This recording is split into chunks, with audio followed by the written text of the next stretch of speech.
Dear students, the subject that we are talking about is here programming in C++, and the code of the subject is 3330702.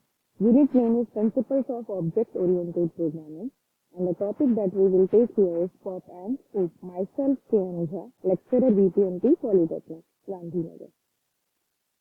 The objectives of this topic are: after learning this topic, students are able to understand the difference between POP and OOP, that is procedure-oriented programming and object-oriented programming, basic concepts of OOP and advantages of OOP. Now about the introduction. So C++, it is nothing but it is an updated version of C. Whatever the pitfalls were there in the conventional programming methods, conventional programming languages like C, COBOL, Fortran, that are being overcome in C++. So it is an updated version of C. Here we are following the concept of object orientation. It means all the programs, they are based on objects as well as class. So what is procedure oriented programming? Procedure oriented programming, this is an approach which is followed by COBOL, Fortran and C. Common business oriented language, that is COBOL, Fortran and C, they are following the concept of POP. Here what actually happens in this approach, the problem, it is nothing but it is a sequence like reading, calculating and printing. It means inputting, processing and outputting. Here the number of functions are written to complete the task. It means the functions are written here to complete the task, or whatever is the aim. For that we will have to write number of functions. So it consists of a list of instructions. Here the instructions are clubbed and organized to form a function, and these functions are written to complete a task. You can see here the block diagram. Main program is divided into number of functions. You can see here main program is divided into 1, 2, 3, function 2 is again divided into 4, 5. So this is how you can see to complete a task the functions are written. How functions are written? The number of instructions, they are clubbed into a single function or more than one function to complete the task. So disadvantages of POP are, disadvantages, that is pitfalls of a conventional programming languages like C, Fortran and COBOL. To develop a large program, it is very difficult to identify what data is used by which function. So when these languages like C, Fortran or COBOL, they are following the concept of POP, it becomes very difficult for the programmers or users to identify what data is used by which function. So data hiding feature is missing here. It does not solve real world problems very well. When we are talking about C++, we are able to solve the real world problems. So these are the pitfalls of POP. Characteristics exhibited, it means the characteristics of POP. Emphasize, it means focus is here is more on algorithms. Large programs, they are divided into smaller programs known as functions. Just now you have seen this in the block diagram. Here the data moves very openly around the system from function to function. So data hiding feature is missing here. But the approach that we are using here is from top down. Means main program is divided into number of functions. That is top down approach we are using here. Now we will talk about object-oriented paradigm. It means OOP. As the name is OOP, here everything is based on OOP. So C++ follows the concept of object model. OOP treats data as a critical element. Here, the very important part is data, not procedure. So OOP treats data as a critical element in the program. Whenever we are talking about the development and does not allow it to flow freely around the system. So data cannot move very easily around the system, that is around the program. OOP allows decomposition of a problem into a number of entities called objects. In POP, it is divided into number of functions. But when we are talking about C++, it follows the concept of OOP. So it divides or it decomposes the problem into a number of entities. Entities are nothing but objects. You can see here the block diagram of organization of data and function in OOP. Every entity is your object. Whenever we will talk about entity, it means we are talking about the object. Every individual object, they are having their unique features. It means they are having their unique data. By using that data, functions are performed. The features of OOP are, it emphasizes here the force is on main focus is on data rather than procedure. We are focusing on data irrespective of procedure. Here the programs are divided into objects. In POP, the programs are divided into functions. Functions that operate on the data of an object are tied together in the data structure. Here the data is hidden and cannot be accessed by external functions.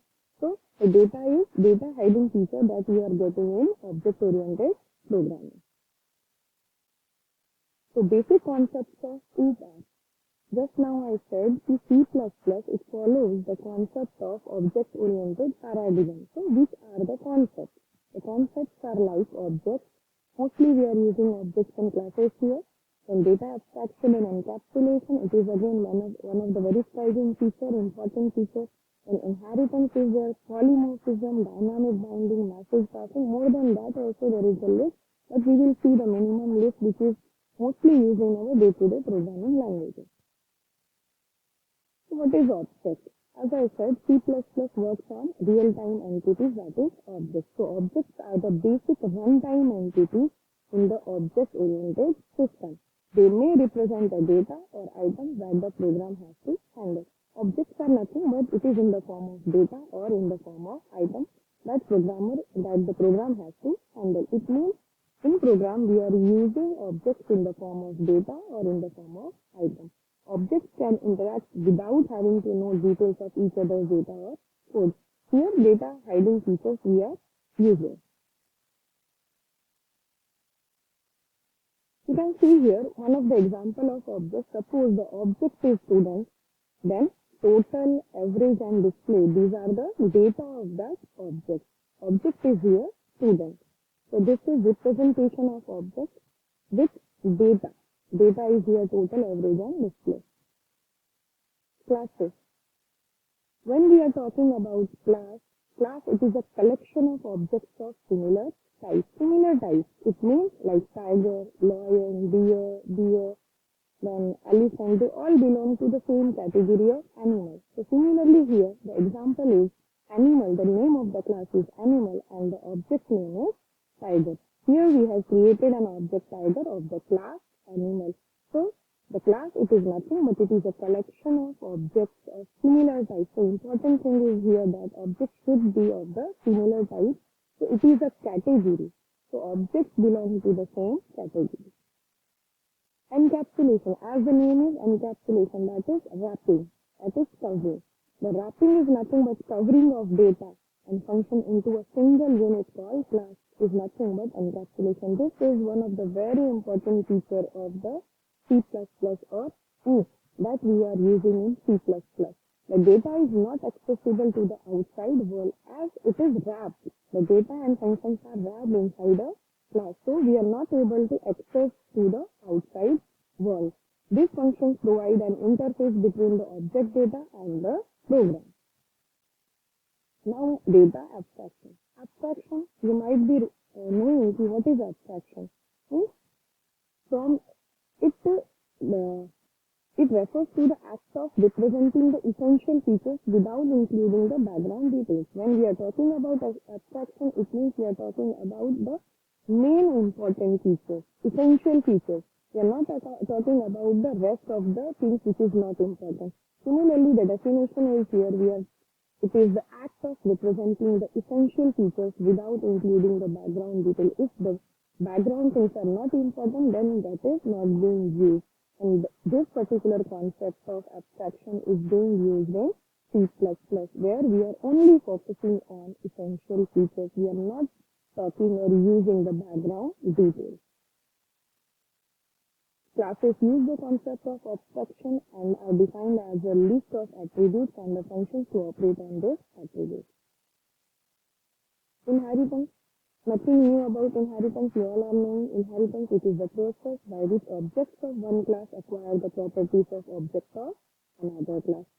It provides the idea of reusability. By using inheritance, you can reuse the features, that is functions as well as variables. It is just like the legacy that transfer from one generation to the another generation. You can add your own features also in inheritance. You can see this by using examples. So the example is the main parent class is bird with few attributes feathers and legs. When it is divided into two subclasses flying bird and non-flying bird, flying bird is again divided into two categories and non-flying bird is divided into again two categories. But parent feature they are transferring to the child classes because of the inheritance feature. Polymorphism. Polymorphism, as the name is, it means the ability to take more than one form. For example, means we are taking, this is the one of the very important feature where it gives you the facility to take more than one form. Not only one form, but more than one form. For example, the operation of addition. If the two numbers that we are adding, it will generate a sum, that is integer number. If the two operands are same, if the two operands are same, like hello and world, then it will generate a hello world. So this is concatenation function and it will generate a third string. When the operands are integer, it will generate an integer number. But both the times we are using the function of addition. You can see here the shape, it is one of the class which uses the function draw. And when we are talking about the three different objects, circle, box and triangle, they are using the same function draw in both the areas, but here for drawing circle, here for drawing box and here for drawing triangle, and it uses the concept of polymorphism. It means more than one form. Dynamic binding.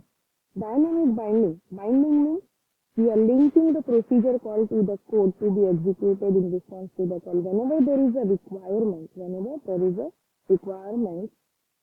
at that time procedure call are made to be executed in response to the call. Whenever there is a call, so procedure calls are being made to execute the response. Dynamic binding means that the code associated with a given procedure call is not known until the time of the call at runtime. It is associated with polymorphism and inheritance. It is one of the very important feature of C++. Or you can say it is the concept of OOP. Message passing. As the name is message passing, it means the message is passing as well as received in between the objects as in C++ or OOP. When we are talking about OOP in C++, it follows the concept of object and message passing is among the objects. Here, the message is passed among the objects, creating classes that define objects and their behavior. Creating objects from class definition, we are actually establishing communication among objects.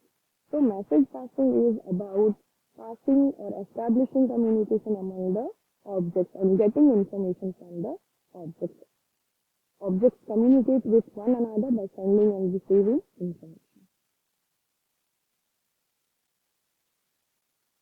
Thank you so much. Keep watching my videos for the next C++. I will talk and cover the next topic from the C++. Try to keep watching it. Thank you.